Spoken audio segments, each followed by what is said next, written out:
खैरपुर पीर ॻोठ में जागीराणी सोलंगी तकरार जो नबेरो थी वियो। मजमूई तौर ते झेड़ींदड़ धुरियुनि मथां 2 करोड़ 18 लख रुपया ॾंड जी फतवा ॿुधाई वई। धुरियूं खीर खंड थी वयूं। इलाक़े में ख़ुशी लहर छाइजी वई। पीर ॻोठ भरिसां कोट पुल वारे इलाक़े में 2.5 महीननि खां जागीराणी सोलंगी बिरादरी विच में हलंदड़ कारह मामले तां शुरू थियल तकरार जो नबेरो दरगाह पीर ॻोठ में सरदार मीर आबिद ख़ान सुंदराणी ऐं सरदार अशरफ ख़ान सोलंगी जी सरपंची में कयो वियो।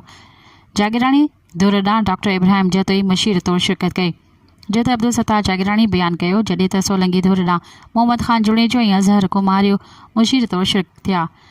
ज़मीर सोलंगी पिणु बयानु कयो। ॿिन्ही धुरियुनि जा बयान ॿुधण खां पोइ सरपंचनि ऐं मुशीरनि सलाह मशवरे खां पोइ फतवा तयारु करे धुरियुनि खे ॿुधाई वई, जंहिंमें जागीराणी धुर ते 99 लख रुपया ॾंड विधो वियो, जॾहिं त सोलंगी धुर ते 1 करोड़ 19 लख रुपया ॾंड जी फतवा ॿुधाई वई। मजमूई तौर ते धुरियुनि मथां 2 करोड़ 18 लख रुपया ॾंड विधो वियो, जॾहिं त फतवा में पिणु ॼणायो वियो आहे त अगराई कंदड़ धुर खे 50 लख रुपया ॾंड ॾियणो पवंदो। ॾंड जी रक़म धुरियूं 3 महीननि दौरान 3 क़िस्तनि में अदा कंदियूं। अहिड़ी फतवा ॿुधण बाद धुरियूं खीर खंड थी वयूं। इलाक़े में ख़ुशी जी लहर छाइजी वई। यादि रहे त जागीराणी सोलंगी तकरार में 2 औरतुनि समेत 7 इंसानी जायूं ज़ाया थियूं।